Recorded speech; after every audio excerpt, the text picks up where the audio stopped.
faktor lawan yang harus dipertimbangkan adalah polemik kebudayaan. Dalam polemik kebudayaan terjadi perdebatan bagaimana kita menangkap Barat dan bagaimana kita mempertahankan keaslian. Dan ini saya kira ciri itu masih menerus sampai sekarang. Dan ini untuk Ibu Andonowati penting tercermin pada Jogja School dan Bandung School. Bandung School itu seperti Sultan Takdir Ali Syabana, kita harus menganut Barat habis-habisan. Nah, Jogja mengatakan tidak. Jadi sebetulnya saya melihat bahwa namanya polemik kebudayaan itu di seni rupa masih menerus pada pendapat ini. Dan saya kira ini pertimbangan yang harus dilihat dalam bagaimana mengkaji perkembangan seni rupa Indonesia. Dan inilah yang ditanyakan pada saya sesudah saya marah-marah semacam gini, what next? Dan saya kira itulah yang kita harus lakukan. Dan saya optimistis itu akhirnya bisa terwujud ya. Dan ya orang mengatakan ya kamu mimpi bagaimana kamu dunia, saya kira kita harus optimistis. Mau dimaki mau dibuang ke tempat sama-sama dunia itu kita pokoknya lega karena kita bisa menemukan sesuatu yang kita sepakati dan benar. Saya kira itu terjawab ya.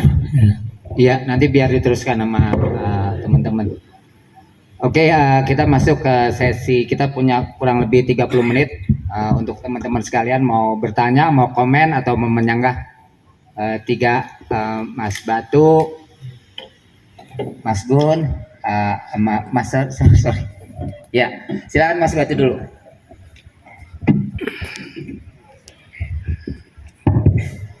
Untung saya jadi lebih paham ya Pak Jim ya. Tadinya saya sudah agak ini udah lebih turun dari tensi saya deh.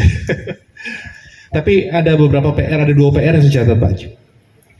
PR pertama ya, kalau mau lawan siapa? Artinya kesannya kok seperti jelas gitu ya. Tapi dalam praktiknya apakah memang sejelas itu yang kita lawan siapa? Atau sebenarnya kita terlalu terburu-buru untuk menempatkan posisi dikotomis seperti ini gitu ya, atau posisi yang ada oposisi seperti ini gitu. Jangan-jangan terlalu terburu-buru. Jadi mungkin itu PR pertama adalah ini lawan siapa gitu. Apakah memang patut dilawan atau memang ini tuh sebuah periode transisional, mungkin ada kemungkinan itu juga kan, kayak gitu. Itu menurut saya PR pertama. Nah, PR kedua adalah ada semacam asimetri antara instrumen verbal ya, karena ini diskursus mestinya. Kalau memang titik tekannya adverbial, tapi kan Barat selalu memposisikan diri pada titik tekan nominal. Dan semua perangkat instrumen linguistiknya itu menggunakan memberi penekanan pada nominal. Dan kalau kita punya jalur adverbial, alatnya nggak ada, gitu loh. Artinya itu yang membuat estetika menjadi sulit untuk menjadi sebuah sebuah katakanlah elemen atau konstruktif dari wacana. Nah, kalau wacananya dibiarkan lepas, ya akhirnya saya percaya ini akhirnya akan menjurus pada chaos yang tidak konstruktif juga, yang alih-alih malah menjerumuskan optimismenya Pak Jim nanti. Jadi ada PR yang kedua menurut saya juga sangat instrumental. Misalnya, kalau rasa atau roso itu adalah sesuatu yang adverbial, kita nggak punya gambaran untuk membuatnya menjadi nominal, misalnya seperti itu gitu. Itu aja sih dari saya. Oke. Langsung Mas. Terima kasih. Saya mengikuti diskusi ini 2 kali dan saya masih heran bahwa dengan segala usaha membicarakan mengenai Barat dan Timur, James sebetulnya masih menghendaki recognition dari Barat. Sebetulnya itu suatu penjajahan. Kenapa kita harus meminta recognition? Mengapa kita harus menuntut dan agak kesal bahwa ini kita tidak dipedulikan? Satu. Kedua, masalah Barat dan Timur itu kan persoalan yang sangat klasik, dan setiap kali ada kata Barat, di pikiran orang Indonesia, pemikir-pemikir ini, ada suatu strum yang bekerja. Sebetulnya apa itu? Barat itu kan eklektik. Di sana ada pengaruh Arab, pengaruh Yunani, pengaruh India, pengaruh Cina, pengaruh Eropa. Kemudian istilahnya berubah juga dari masa ke masa. Kalau tadi Jim mau mengacu pada polemik kebudayaan, saya dari kalangan sastra, saya lebih tahu apa itu. Itu pendapat-pendapat yang sudah aus dan nggak perlu kita ulangi. Perlu kita kaji sebagai gejala masyarakat semi kolonial yang juga ingin pengakuan, ingin kesetaraan, karena ada suatu standar yang ditentukan oleh Barat dan kita akui atau tidak akui, itu menjadi penting. Jadi sebetulnya udahlah, kita nggak usah ngomong Barat tidak Barat. Saya lebih suka usulkan bahwa dalam mendekati seni rupa atau seni apapun itu lebih fenomenologis, yaitu kebarannya itu sendiri.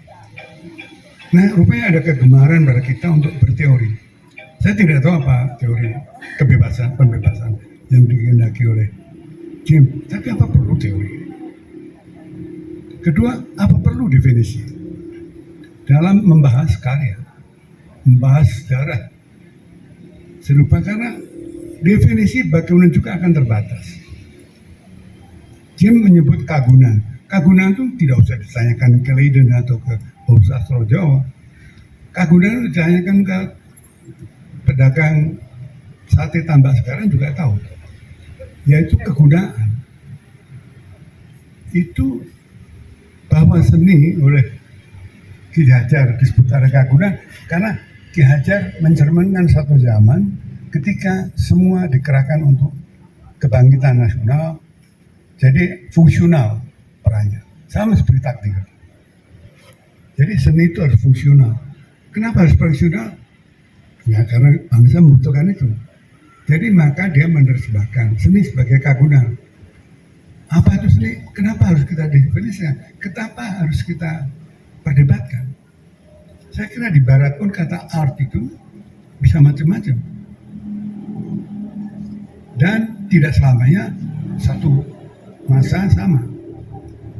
Musée des Beaux-Arts itu datang belakangan setelah ada banyak kesenian yang sebelum tidak masuk ke dalam museum dan karya-karya besar yang disebut besar. Jadi lebih baik usaha-usaha kita mulai mencoba pendekatan fenomenologis ke bendanya itu sendiri, ke karya itu sendiri. Jadi kalau kita bahas Sujoyono misalnya atau Acu, ya kita tidak lihat dia sebagai suatu bagian dari teori untuk membuktikan atau membantah teori. Kita uraikan dari mana, dianalisa mengapa ini bagus, mengapa ini laku, mengapa ini disukai orang, atau mengapa ini diciptakan. Jangan sampai kita lalu, wah Christian Acu itu karena dia dari ITB atau karena dia Bandung School atau sekolah apalah. Maksud saya lebih sederhana lah dan lebih jelas bagi para pendengar. Saya terus terang kadang-kadang tidak jelas mengikuti diskusi-diskusi sedih rupa. Jangan-jangan saya juga menulis tidak jelas. Terima kasih. Wahyudin. Tapi sebelum itu, karena tadi Pak Jim keburu bilang bahwa sedang menyiapkan bahan untuk satu percakapan historiografi, mungkin saya kira perlu ada juga percakapan pendahuluan di antara teman-teman. Karena misalnya saya mau mengambil contoh, memandang Raden Saleh pada pertengahan abad 19 setelah ia mempelajari Heyse-nya Hegel, lalu dia memiliki kesadaran dari rakyat terjajah. Saya kira itu pendekatan yang agak anakronistik, gitu. Karena kita belum kenal kata itu, bahkan kata jajah itu belum dikenal. Tapi saya cukupkan itu saja kepada Pak Jim. Pak Jim nggak perlu menanggapi. Saya mau sedikit membantu kalau boleh, Bung Wahyudin dan juga Mas Atmujo ya, mengenai kagunan. Tadi game sedikit tapi lupa mengenai bagaimana Pak Jim Supangkat sampai kepada pendekatan kagunan. Tentu saja ini sok tahu Pak Jim, mohon maaf Bung Wahyudin. Tapi art itu sendiri kebetulan ada editor bahasa Inggris, jadi bisa dikoreksi oleh beliau. tentu punya makna sebenarnya skill. Bahasa Inggris mencomot ini dari asal muasal Yunaninya techne, yang memang nanti diambil alih menjadi teknologi. Pada setiap techne itu selalu ada telosnya, selalu ada tujuannya. Kalau seorang seniman membuat gelas anggur untuk dituang anggur merah atau anggur orang tua, maka dia ada telosnya, ada tujuan akhirnya. Nah, ini yang juga diperdebatkan oleh salah satunya misalnya Heidegger. Untuk sedikit intermezzo misalnya, seperti Heidegger melakukannya di depan saat, ketika berceramah di Fakultas Kedokteran di Heidelberg. Mana lebih bermanfaat, mengembangkan granat tangan atau meneliti pupuk tanaman? Heidegger nggak punya jawaban tentang itu, tapi dia kan memang cuma mau memberikan pertanyaan-pertanyaan khasnya. Maka sebetulnya Pak James Supangkat sedang menuju ke arah sana juga. Kalau seni memang dalam pengertian tekne itu dia harus punya guna, punya kagunan. Maka pemahaman ini kalau ditempatkan pada makna seni arkaik, dia bisa. Jadi, tapi seni yang mungkin cuma barang kelangenan, dia menjadi artistik ketika atau punya nilai estetik ketika bahkan tidak punya daya gunanya, makin nggak berfungsi itu meja, makin dia punya daya seni, maka tidak ada kagunannya apa-apa. Tapi barangkali sampai titik itu atau koma itu, Mas Gunawan Muhammad tadi sampai pada jangan-jangan kita nggak perlu definisi. Tapi Mas Gun, kalau itu nggak ada universitas gitu loh. Kalau nggak ada definisi, nggak ada universitas, nggak ada kurator, nggak ada penulis karya gitu loh. Karena mereka membutuhkan definisi. Keterbatasan dan kemiskinan bahasa, saya setuju. Tapi kita sebetulnya sama-sama tahu apa yang dimaksud sebagai art dalam maknanya hari ini. Art dalam pengertian sejak Dukam membawa toilet atau terakhir juga pisang gitu ya. Kita udah tahu juga makna art di sana. Dalam titik itu dia tidak punya telos apapun. Jadi dia tidak punya kagunan. Jadi dia adalah art yang tidak lagi teknik, tidak lagi punya maksud apa-apa dalam pengertian kegunaan fungsi sehari-hari. Walaupun pisangnya bisa dimakan, gitu. Walaupun toiletnya bisa dibawa pulang, bisa diduduki juga, gitu. Tapi ketika dia di sana, memang kan telosnya udah untuk mata, gitu. Jadi kita perlu kalau ada ikhtiar itu tentu harus kita hargai, dan saya kira perlu juga dibantu sama-sama kalau memang kita mau memiliki bahasa Pak Jim tadi originalitas. Walaupun saya kira itu sesuatu yang sulit sekali di bawah matahari hari ini, gitu ya.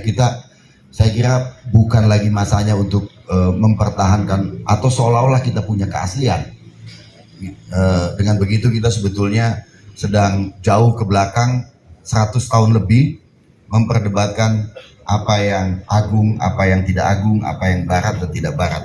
Saya kira bolehlah kita ikuti Asrul Sani menuju ke matahari terbenam, artinya ke barat, tapi toh Asrul juga pulang ke timur, gitu ya. Jadi bolak-balik itu tidak apa-apa menurut saya.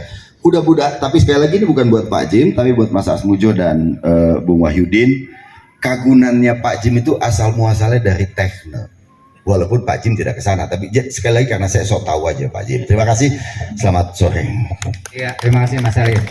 Ya Pak Jim, silakan dari Mas Batu sama Mas Gunawan. Nanti Mas Wahyudin bisa menanggapi Mas Arif atau saya. Harus mengkoreksi ya, disebutin gejala adverbial. Gejala adverbial itu artinya bahwa kesenian itu berpangkal dari kepekaan dan wujudnya itu di dalam bentuk adverb. Nah, kalau misalnya art di dalam bahasa Inggris itu kan kata benak ada gejala nounish yang menjadi kata benda.